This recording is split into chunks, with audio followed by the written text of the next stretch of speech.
Hey, Ricky, how's your day going so far? Super, super duper. Thank Aside you. from having to talk to media, super, right?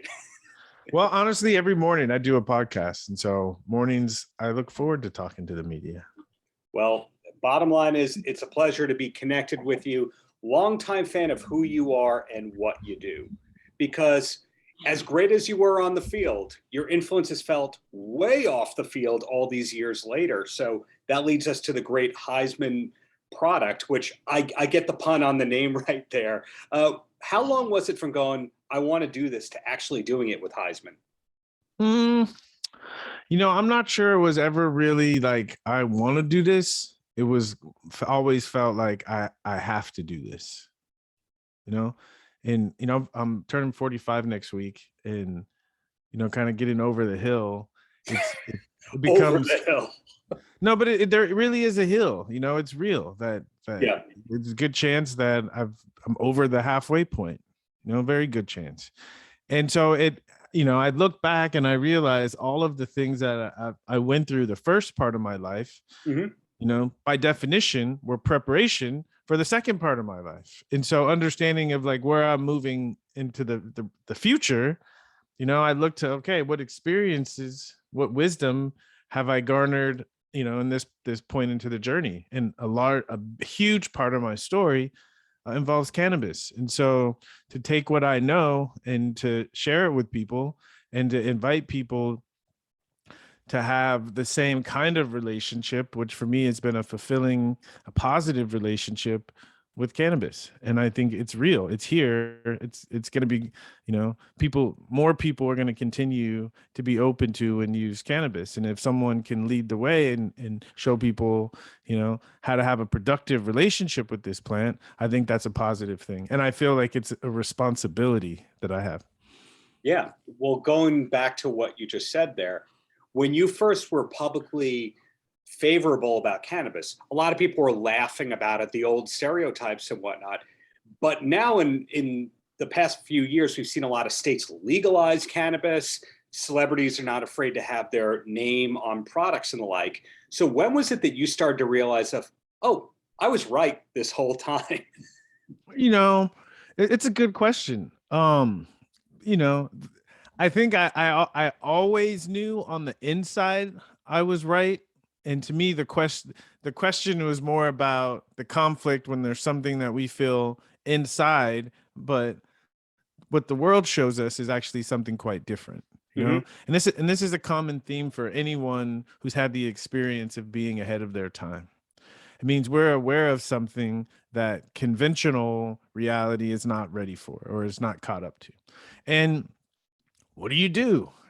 What do you do? And I think that's been really a large part of my journey. And I feel fortunate that what I did is I started surrounding myself with people who had a similar perspective. Hmm. So, I kind of buffered myself with people who also have found an appreciation for cannabis. And Right. in the positive result is as we share notes and we share our experiences, we feel more solid in our awarenesses. And also we get to tweak our awarenesses, right? You're listening to other people share their experiences who have been using cannabis for longer than I have. Oh my God.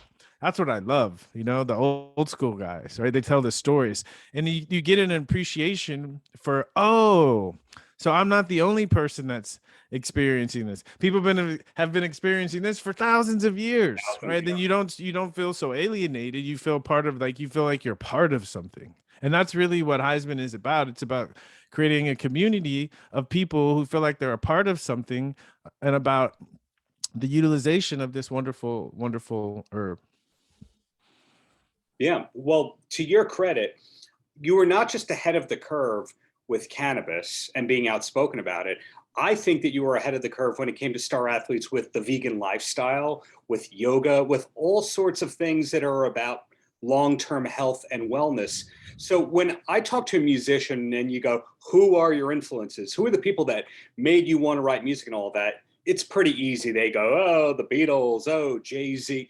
That's easy stuff. But when I go, who were the people that made you want to be an enlightened human being and be healthy? Do you have those couple of people or names that you could throw out there of this person, this person? Yeah. Well, the first one is Jesus, just, as a kid growing up in this person, Jesus being presented with all these qualities and all of these stories, I was like, yeah, that's pretty cool. That's pretty cool. Right. So I always like, as a kid, I had that connection. And then fast forward, in general, just great men. And not that's how they lived their lives, but the way the great men in history class were presented to us, we take snapshots of them in their greatest moments, Sure.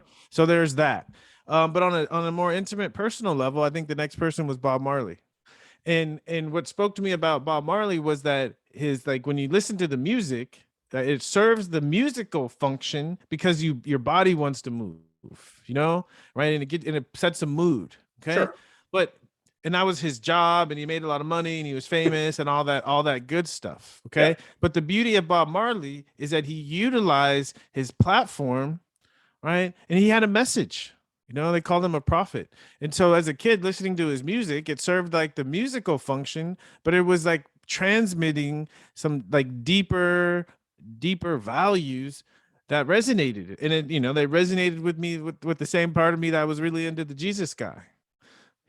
These deeper truths. And listening to Bob Marley, half of his lyrics come straight from the Bible.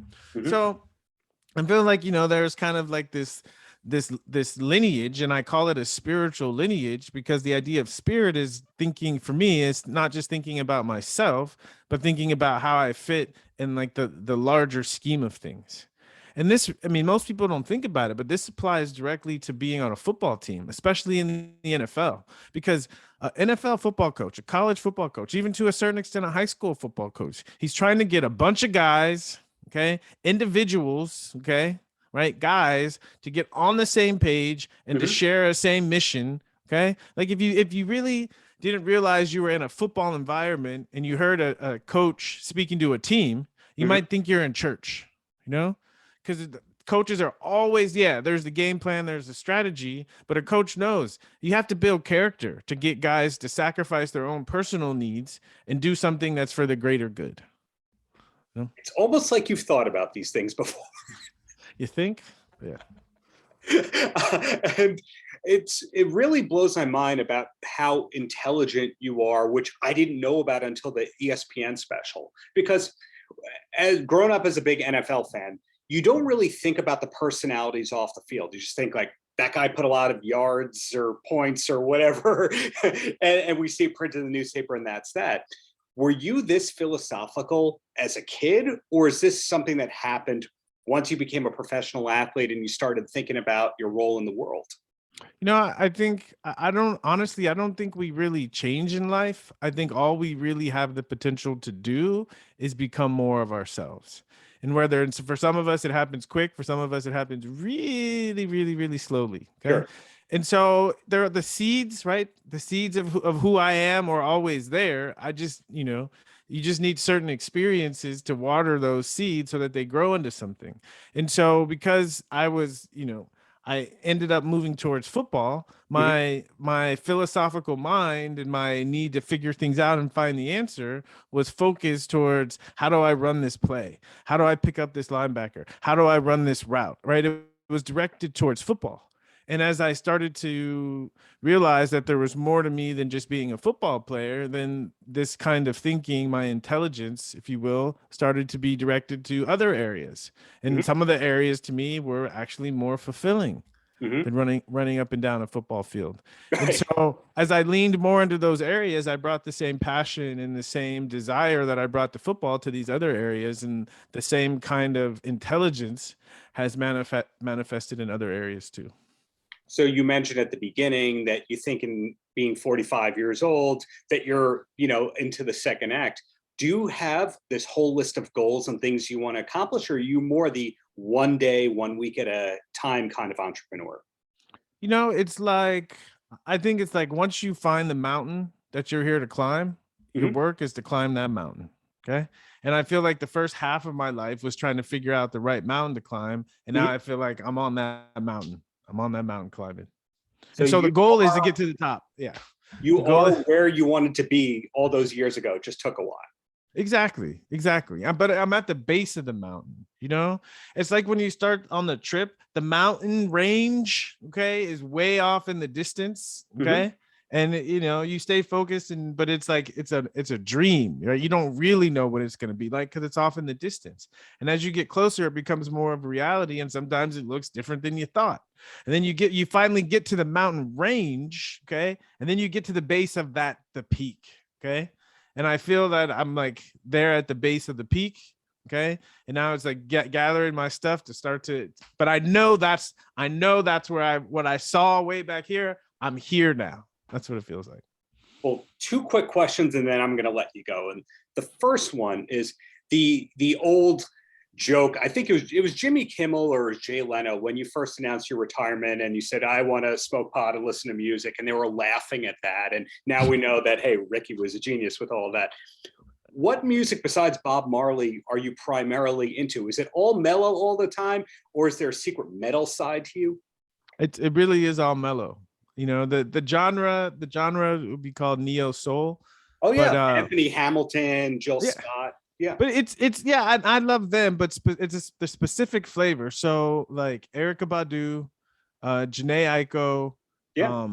D'Angelo, um, and then the Marleys, you know, and not even in generic sense, they all have like something profound to say, and they all have like a musical sense. And so right now, Damian Marley is really what I kind of it's weird. I've been through this phase where for the past might even be on 3 months now, like the only thing I listen to is Damian Marley. You know, I mean, I think I'm old school because most people are on Spotify, but I'm on Pandora still.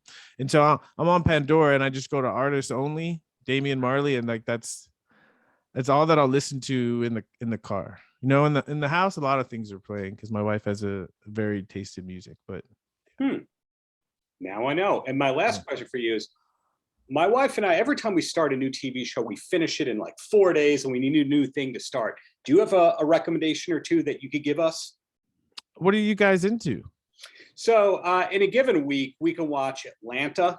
We're going through the new season of Atlanta right now. We finished Love Island UK, which is one of the dumbest shows of all time, and we were 10 years late in watching it. But music, comedy, Bust Down is hilarious. What's good? Yeah, you know, I'm honestly, I don't watch a lot of television, so I'm the worst person to ask. But here's what I will say: Sure. is one of my favorite things to do is my wife will ask me, you know, I feel like watching a movie tonight.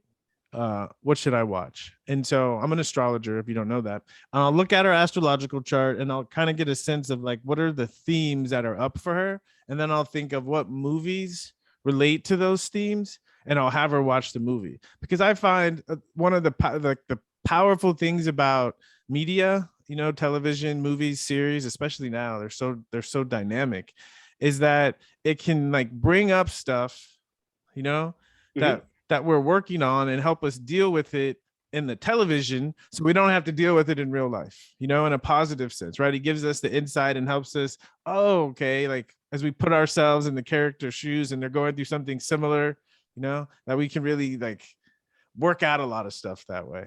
And so I that's how I like to use television. So it's the wife choosing the music and the movies and the television, and you're happy with that? Well, because if I direct her, right, this is the trick, right? Because instead of me like, you know, instead of me saying you've been kind of bitchy lately, you know, we just watch a movie, right, where she gets it from the movie, and then I'm clean. So yeah. Well, Ricky, thank you for your time. Congratulations on Heisman, being out in the world, and looking forward to everything that's to come for you, from you in the next 45 years. Because if we're at the halfway point, we're just, you know, plenty more to come.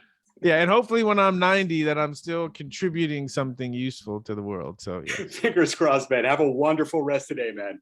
Amen. Thank you. Paltrocast.